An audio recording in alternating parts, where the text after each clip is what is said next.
ನಮಸ್ಕಾರ ಎಲ್ಲರಿಗೂ ರಮ್ಯಾ ಮನೆ ಅಡುಗೆ ಚಾನಲ್ಗೆ ಸ್ವಾಗತ। ಈ ವಿಡಿಯೋದಲ್ಲಿ ಚುರ್ಮುರಿ ಉಂಡೆನ ಹೇಗೆ ಮಾಡೋದು ಅಂತ ಹೇಳಿ ನೋಡೋಣ। ಗರಿಗರಿಯಾದ ಚುರ್ಮುರಿ ಉಂಡೆ ಮಾಡೋದಕ್ಕೆ ಎರಡೇ ಇಂಗ್ರೀಡಿಯೆಂಟ್ಸ್ ಸಾಕು। ತುಂಬ ಸಿಂಪಲ್ ಆಗಿ ಬೇಗನೆ ಇದನ್ನ ಮಾಡ್ಕೊಳ್ಬಹುದು। ಮೊದಲಿಗೆ ಒಂದು ಕಡಾಯಿ ಇಟ್ಕೊಂಡು ಆ ಕಡೆಗೆ 1 ಚಮಚದಷ್ಟು ತುಪ್ಪನ ಹಾಕೊಳ್ಳಿ। ನಂತರ 1 ಬೌಲ್ನಷ್ಟು ಬೆಲ್ಲನ ತಗೊಂಡಿದ್ದೀನಿ। ಬೆಲ್ಲನ ಹಾಕೊಳ್ಳೋಣ।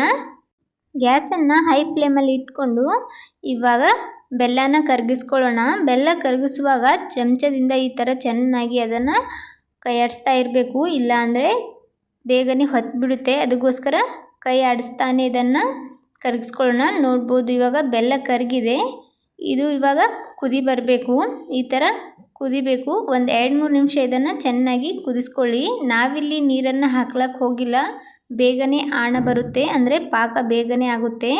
ಪಾಕ ನೋಡೋದು ಹೇಗೆ ಅಂತ ಹೇಳಿ ನೋಡೋಣ। ಒಂದು ಬೌಲ್ನಲ್ಲಿ ಒಂದು ಸ್ವಲ್ಪ ನೀರನ್ನು ತಗೊಂಡು ಅದಕ್ಕೇ ಒಂದು 2-3 ಡ್ರಾಪ್ಸ್ ಈ ಬೆಲ್ಲದ ಪಾಕನ್ನು ಹಾಕ್ಕೊಂಡು ಆಣ ನೋಡ್ಬೋದು। ಇನ್ನೂ ಇದು ಆಣ ಬಂದಿಲ್ಲ, ಈ ಥರ ಎಳೆ ಎಳೆಯಾಗಿ ಬರಬಾರ್ದು, ಸ್ವಲ್ಪ ಗಟ್ಟಿ ಪಾಕನ ತಗೋಬೇಕಾಗ್ತದೆ।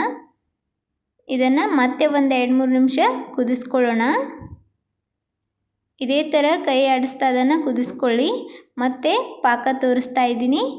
ನೀರೊಳಗೆ ಒಂದು 2-3 ಡ್ರಾಪ್ಸ್ ಹಾಕ್ಕೊಂಡು ಒಂದು 2 ಸೆಕೆಂಡ್ ಬಿಟ್ಟು ಈ ಥರ ಕೈ ಒಳಗೆ ತೊಗೊಂಡು ನೋಡಿ, ಈ ಥರ ಇರಬೇಕು ಅದು ಪಾಕ। ತುಂಬ ಖಡಕ್ಕಾಗಿನೂ ಇರಬಾರ್ದು, ಹಾಗೆ ತುಂಬ ಎಳೆಯಾಗಿ ಜಿಗಿಟಾಗಿನೂ ಇರಬಾರ್ದು। ಸ್ವಲ್ಪ ಖಡಕ್ ಅನ್ನಿಸ್ದಾಗ ಯಾವ ಬೌಲಿಂದ ಬೆಲ್ಲನ ತೊಗೊಂಡಿದ್ವೋ ಅದೇ ಬೌಲಿಂದ 3 ಬೌಲ್ನಷ್ಟು ಚುರುಮುರಿನ ಹಾಕ್ತಾ ಇದ್ದೀನಿ। 1 ಬೌಲ್ನಷ್ಟು ಬೆಲ್ಲಕ್ಕೆ 3 ಬೌಲ್ ಚುರುಮುರಿ ಪರ್ಫೆಕ್ಟ್ ಆಗಿರುತ್ತೆ। ಇವಾಗ ಇದನ್ನು ಚೆನ್ನಾಗಿ ಮಿಕ್ಸ್ ಮಾಡ್ಕೊಳ್ಳೋಣ। ನೋಡ್ಬೋದು ಎಲ್ಲಿನೂ ಬಿಳಿ ಚುರುಮುರಿ ಕಾಣ್ತಾ ಇಲ್ಲ, ಎಲ್ಲ ಚುರುಮುರಿಗೆ ಚೆನ್ನಾಗಿ ಬೆಲ್ಲ ಹತ್ತೋ ಹಾಗೆ ಇದನ್ನು ಮಿಕ್ಸ್ ಮಾಡ್ಕೊಳ್ಳಿ। ಈ ಅಳತೆಯಲ್ಲಿ ಮಾಡಿದ್ರೆ ಚುರುಮುರಿ ಉಂಡೆ ಪರ್ಫೆಕ್ಟಾಗಿ ಬರುತ್ತೆ। ಇದು ತುಂಬ ತಣ್ಣಗಾಗೋಕೆ ಬಿಡಬೇಡಿ, ಬಿಸಿಯಾಗಿರುವಾಗಲೇ ಉಂಡೆಯನ್ನು ಮಾಡ್ಕೊಳ್ಬೇಕಾಗುತ್ತೆ। ಮೊದಲಿಗೆ ಒಂದು ಸ್ವಲ್ಪ ಬಟ್ಲಲ್ಲಿ ನೀರು ತಗೊಂಡು ಕೈಗೆ ನೀರನ್ನು ಹಚ್ಕೊಂಡು ನಾವು ಉಂಡೆಯನ್ನು ಮಾಡ್ಕೊಳ್ಬೋದು, ಇಲ್ಲ ಅಂದರೆ ತುಪ್ಪ ಸವರ್ಕೊಂಡು ಸಹ ಉಂಡೆ ಮಾಡ್ಕೊಳ್ಬೋದು। ತುಂಬ ಸುಡ್ತಿದೆ ಅನಿಸಿದ್ರೆ ನೀರನ್ನು ಹಚ್ಕೊಂಡೇ ಉಂಡೆ ಮಾಡ್ಕೊಳ್ಳಿ।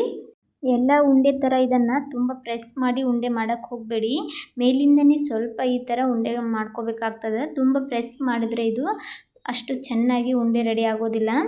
ಯಾವ ಸೈಜಲ್ಲಿ ಉಂಡೆ ಮಾಡಬೇಕು ಆ ಸೈಜಲ್ಲಿ ಎಲ್ಲ ಉಂಡೆಗಳನ್ನು ಮಾಡಿಟ್ಕೊಳ್ಳಿ।